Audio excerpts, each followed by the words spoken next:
तृष्णा की निंदा। श्री रामचंद्र जी कहते हैं, मुनीश्वर चेतन जीव रूपी आकाश में हृदय के अज्ञानांधकार से परिपूर्ण दुस्तर तृष्णा रूपिणी रात्रि का सहारा पाकर नाना प्रकार के दोष रूपी उल्लू की जमातें क्रियाशील हो उठती हैं। जैसे रात में ओस के कणों से अभिषिक्त तथा आसपास के उपवनों में खिले हुए कांचन पुष्प की उज्ज्वल शोभा से सुशोभित चने की फलियां निश्चय ही अधिक विकास को प्राप्त होती हैं, उसी प्रकार अनेक तरह के दुखमय विलापों से प्रकट हुए अश्रु बिंदु से भीगा तथा निकटवर्ती स्वर्ण आदि की अभिलाषा द्वारा उज्जवल हुई चिंता या तृष्णा अवश्य अधिकाधिक बढ़ने लगती है। जैसे समुद्र के भीतर भंवर एवं हलचल उत्पन्न करने के लिए ही तरंगें उठा करती हैं, उसी तरह हृदय को चंचल बना देने वाली तृष्णा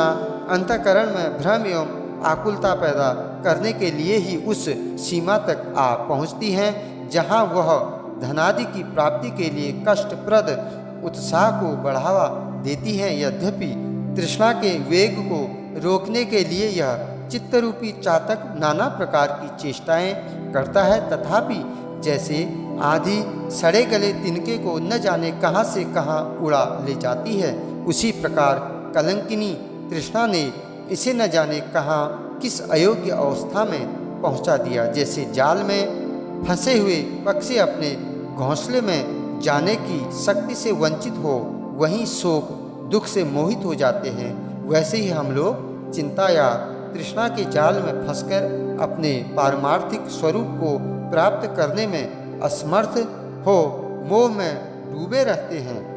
तृष्णा एक पागल घोड़ी के समान है जो यहाँ से दूर दूर जाकर बारंबार लौट आती और फिर तुरंत ही संपूर्ण दिशाओं में चक्कर काटने लगती है।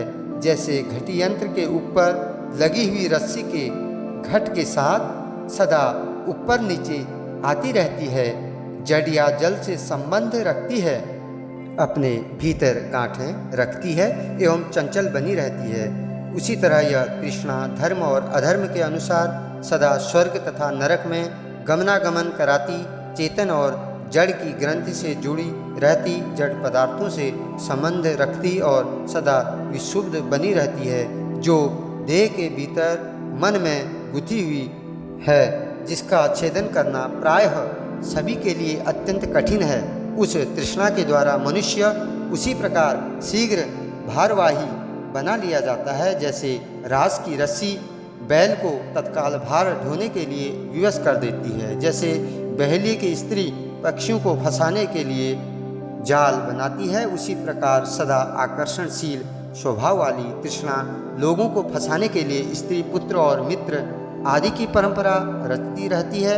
यद्यपि मैं धीर हूँ, तथापि भयानक काली रात के समान तृष्णा मुझे भयभीत सा कर देती है। विवेक रूपी नेत्र से संपन्न हूँ तो भी वह मुझे अंधा सा बना देती है और सच्चिदानंद घन स्वरूप होने पर भी मुझे वह मानो खेद में डाल देती है।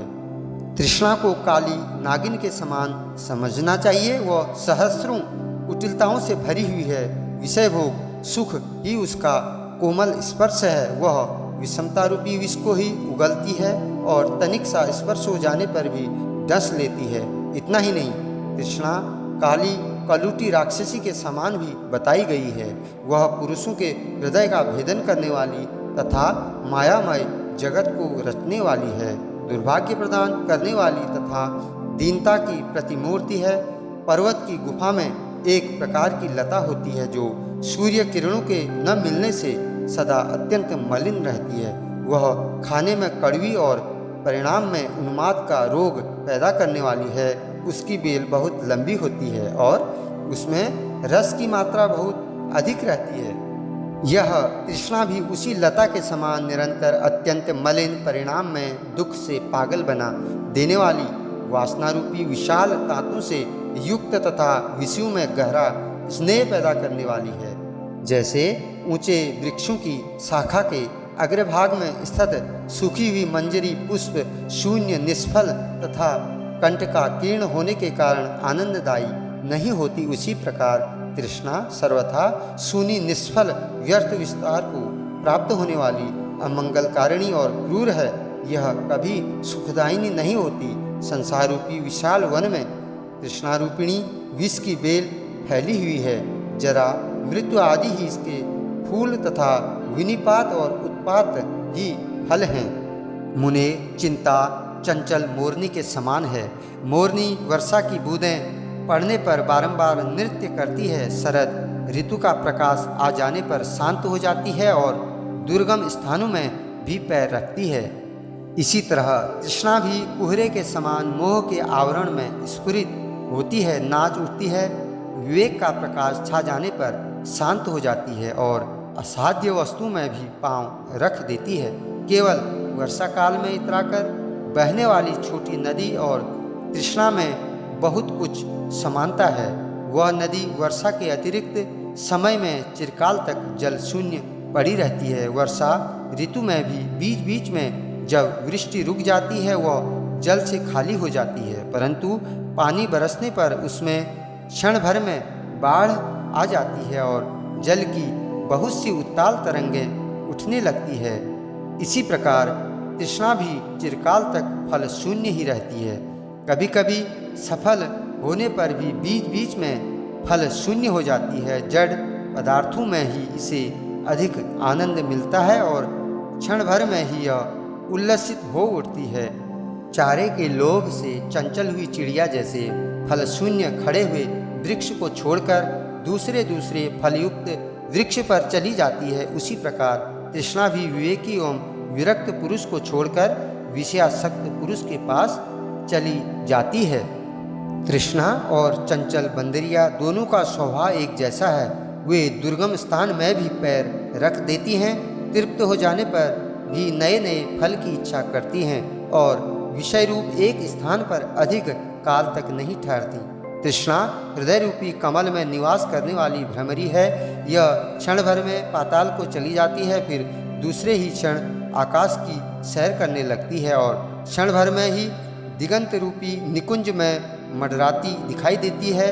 संसार में जितने दोष हैं उन सब में एकमात्र तृष्णा ही ऐसी है जो दीर्घ काल तक दुख देती रहती है। वह अंतःपुर में रहने वाले मनुष्य को भी भीषण संकट में डाल देती है। तृष्णा रूपिणी मेघमाला मोह रूपी निहार पुंज से घनीभूत होकर परम ज्ञान रूपी सूर्य के प्रकाश को ढक देती है और जगत को केवल जड़ता ही प्रदान करती है। तृष्णा सांसारिक व्यवहार में फंसे हुए समस्त प्राणी को बांधने के लिए एक मजबूत रस्सी के समान है। उसने सबके मन को बांध रखा है। इंद्रधनुष जिन लक्षणों अथवा धर्मों से युक्त दिखाई देता है वे ही तृष्णा के भी लक्षण अथवा धर्म हैं।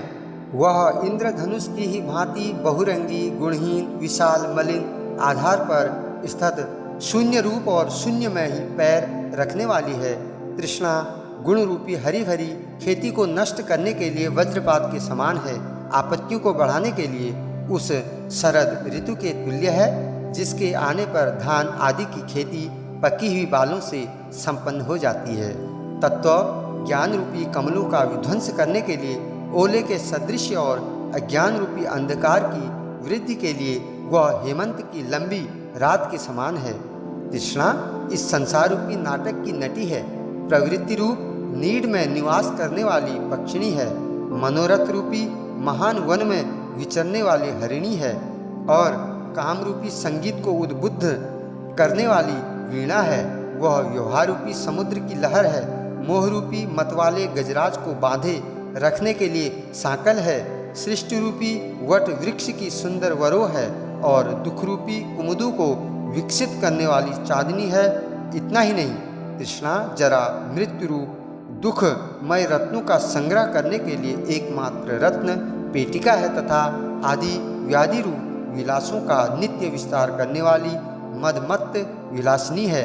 तृष्णा को व्योमवीथि के समान समझना चाहिए। जैसे आकाश कभी सूर्य के प्रकाश से निर्मल हो जाता है, कभी मेघों की घटा घिरा आने से वहाँ कुछ क्षणों के लिए कुछ अंधेरा छा जाता है और कभी वह कोहरे से ढक जाता है। उसी प्रकार तृष्णा भी कभी किंचित विवेक का प्रकाश पाकर निर्मल हो जाती है।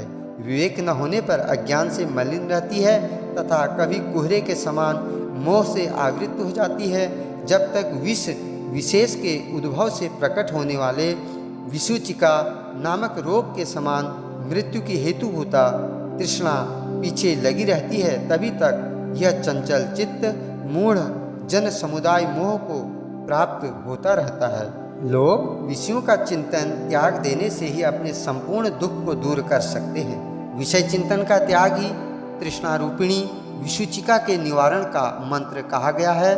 तृष्णा वेणुलता जैसे बांस भीतर से खोखला, बीच बीच में गांठों से युक्त और कुंपल रूपी बड़े बड़े कांटों से भरा होता है तथा उसमें सबको प्रिय लगने वाले मोती उपलब्ध होते हैं, उसी प्रकार तृष्णा भी भीतर से खोखली, कपट, दुराग्रह आदि गांठों से भरी चिंता और दुख रूपी कंटकों से परिपूर्ण तथा मोती मणि आदि धन संपत्ति में अधिक प्रेम रखने वाली है।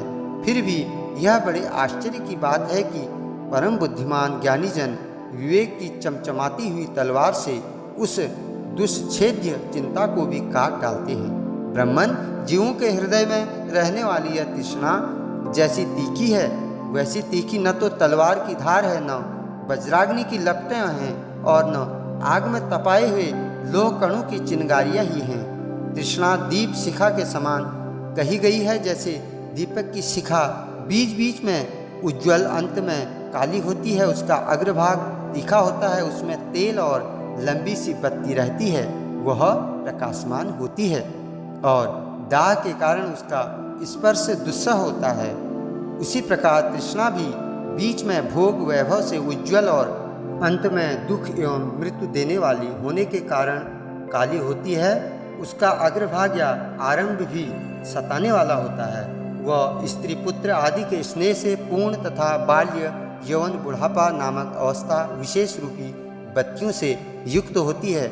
इसका सबको प्रत्यक्ष अनुभव होता है तथा इष्ट वस्तु के वियोग जनित अंतर्दाह उत्पन्न करने के कारण यह सबके लिए उत्पीड़क हो उठती है। महर्षि मेरु पर्वत के समान परम उन्नत, विद्वान, शूरवीर, सुस्थिर और श्रेष्ठ मनुष्य को भी यह एकमात्र तृष्णा ही पल भर में याचक बनाकर तिनके के समान हल्का कर देती है।